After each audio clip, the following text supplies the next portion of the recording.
Thank you very much, Professor Adrian Holliday, Professor of Applied Linguistics and Intercultural Education at Canterbury Christchurch University, for joining our team interview. I'm Andrea Scibetta, team member from the University for Foreigners of Siena, and today I would like to introduce an interview with Professor Adrian Holliday about interculturality and intercultural education from a non-essentialist point of view. So I have three main questions for our Professor Holliday, the first of which regards in particular what we call intercultural encounters. So I would like to ask Professor Holliday, first of all, how much, in your opinion, does an a priori structure of the others, so-called cultural models, in our mind count in our so-called intercultural encounters? Okay, well, I want to say that we often do have images of cultural models in our mind, but I think we have to be extremely careful because they are always false. These are the products of, I would say, racist, colonialist, and even Western grand narratives, which have for many years tried to construct the other in a particular way, and we have to put them out of our minds. So the first thing we have to do is to disregard them completely. And yes, that's my answer to that. Thank you very much. I totally agree with it. And as you know, besides what we have in mind in terms of cultural structures of the others, in understanding them, which is subject, as you said, to racism, racist behaviors and prejudices, a lot of research is being carried out and has been so far carried out about the situational part of the so-called intercultural encounters. So the second question, the second part of this big first question I would like to ask you is, how important is the situational dimension in which co-construction may occur? Well, I think that in my view, different situations will invoke in us different imageries, and therefore we always have to be very aware of where we are, what we're talking about, what's going on, and so on, because all the time we have to be looking out for these problematic narratives, and they could be generated by the situation itself. So this is what I would say about that. Yeah. So in your opinion, of course, also the you mean actual situational encounters in their, I mean, situational dimension can be affected by ideologies and you know, distortions in our perceptions of the others, right? I can give you an example which I've actually written about in a recent blog. Not long ago, I was in Germany. I spent a week there visiting the university, and walking down the street, I felt very uncomfortable and disoriented because the cycle lanes were on the pavement rather than in the road. So that's a situation. And I found this very annoying because I wasn't used to it. This annoyance made me vulnerable to racist ideas I had about the German people that came from my childhood. And I began to theorize. And it is absolutely ridiculous. And I spoke to a friend and they said, look, this is not funny, this is serious. You have to be very careful. And also I was concerned about how people crossed the road. I noticed that they didn't cross the road when the light was red, whereas here we cross the road even when the light is red, if there's no traffic coming. And I began to reconstruct stereotypes about German people not thinking creatively. which is absolutely ridiculous. There's no evidence for this at all. So the situation created a sense of discomfort, which I transferred into false cultural stereotypes. I perfectly understand. So you made me understand it very well. So thank you. Yes. Thank you. And you can read about that on my blog if you need more information about that. Okay, thank you. Thank you very much. So the second question goes a little bit more in detail about the main issue of the team project, which is actually teacher education about multilingualism. But many researchers know, working in schools and together with teachers, know that teachers and researchers as well might be subject to cultural essentialism, especially while teaching in multilingual settings. They can, generalize in talking about cultural models and talking about cultural models in abstract without thinking about the internal complexity of the otherness. So essentializing, making things simpler than what than how they are, and it is can be potentially dangerous because it can generate a lot of negative stereotypes and prejudices. So I would like to ask you what kind of strategies, in your opinion, may be adopted in order to teach in multilingual educational settings through a non-essentialist lens, which is, I think, the only way we can teach critically in multilingual settings without, making things so too simple and simpler than what they are. This also goes back to realizing that we are surrounded by these grand narratives which give us these other cultural models.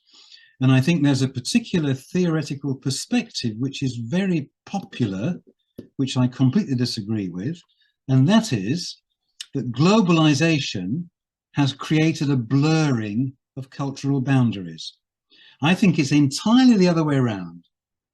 I think forces of modernism and nationalism and coloniality and so on have constructed separations which are unnatural.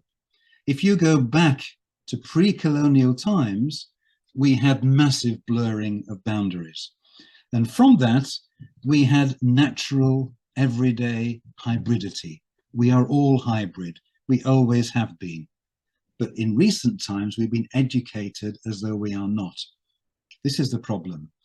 And so the principle is we are all many things.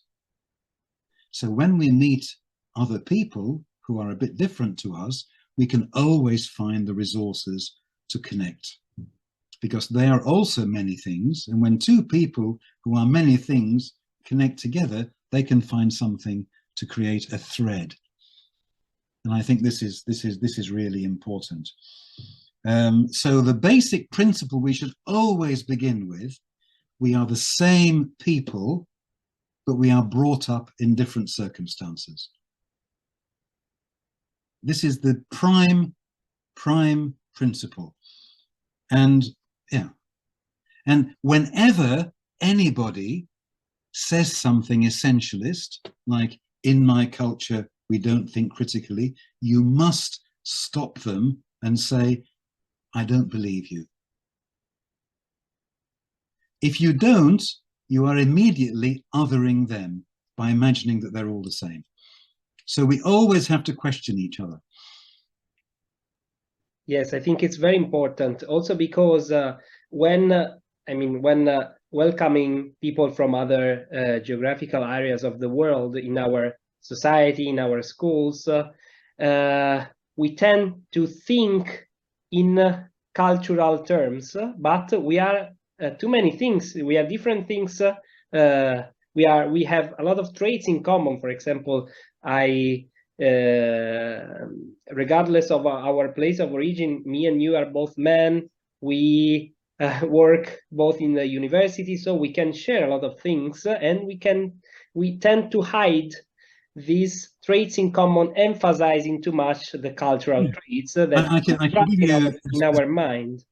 I can give you a specific example. Recently, I was teaching a group of Chinese master's students online. I asked them, tell me about the cultural diversity that you encounter when you travel from your hometown to where you go to university.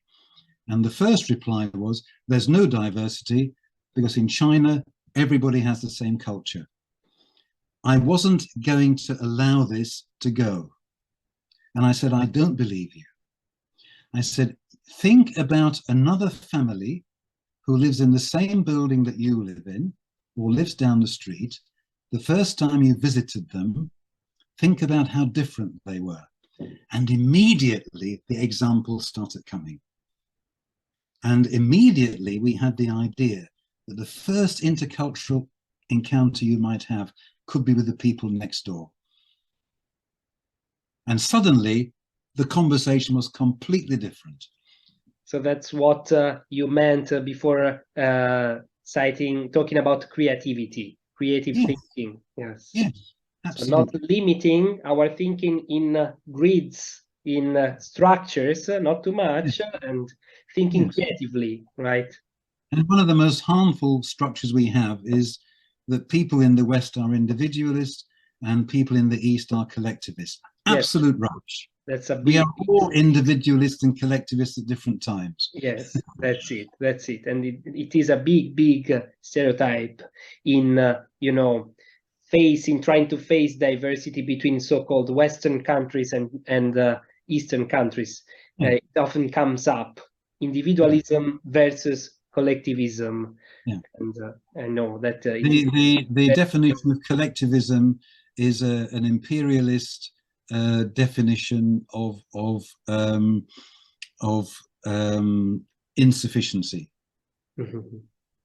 And anybody who claims to be collectivist as something good is just buying into someone else's definition of them.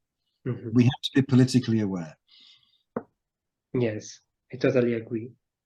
So thank you very much for this second answer and for the examples which are really important and useful for our future teachers. And the last question regards another concept that you analyzed a lot in your research, that is native speakerism, which is somehow related to cultural essentialism and culturalism to some extent.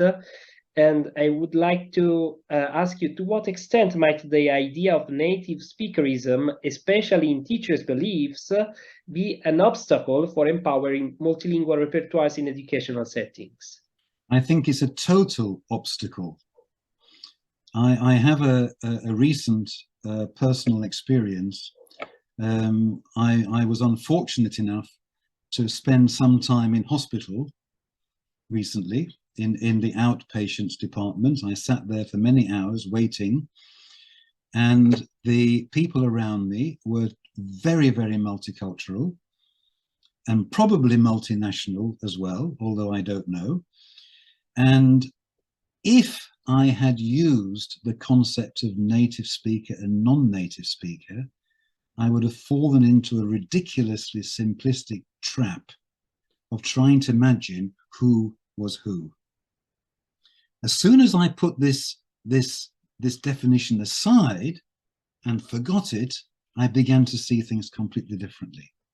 What I saw in front of me were many different Englishes being spoken by different types of people in this environment. And the Englishes were actually very often to do with age, with subculture, with class, with all sorts of things that were going on. And the translanguaging that was happening as people were communicating with each other was amazing. Everybody was negotiating. And I think particularly of a conversation I recently had with Suresh Kanagaraja, who is an academic who was born and brought up in Sri Lanka, who said that something like 5 languages were spoken in his family, and people managed to live with these things. But he said something very important. in these multilingual settings, we have to work really hard on how to communicate effectively. This is the point, in whatever way you can. This doesn't mean that people can just say whatever they want in any way that they want. We have to think doubly hard about how to communicate. And in doing that, we can use whatever linguistic resources we have at our disposal.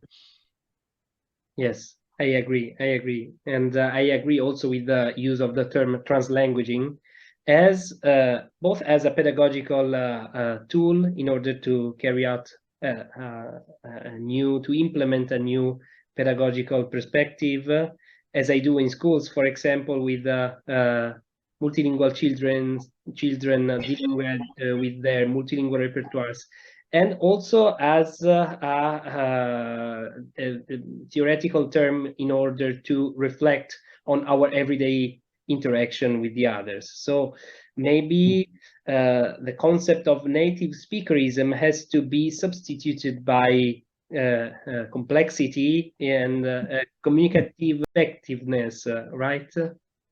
Yeah. And when I listen to the health professionals and how hard they worked across all of these apparent boundaries, they found ways of communicating, and they were asking serious questions because they needed to know what was going on with the people that they were speaking to. And this is very important. Yeah. Yes. So thank you very much, Professor Holliday, for sharing with us some very, very important theoretical concepts, which are not, of course, limited to theory, but which can be applied very effectively in practice, demonstrating us, showing us how theory and practice blend together in order to be more aware of what we do in our everyday life and in our everyday professional life. So thank you very much. The interview is finished, and thank you again. Thank you very much too.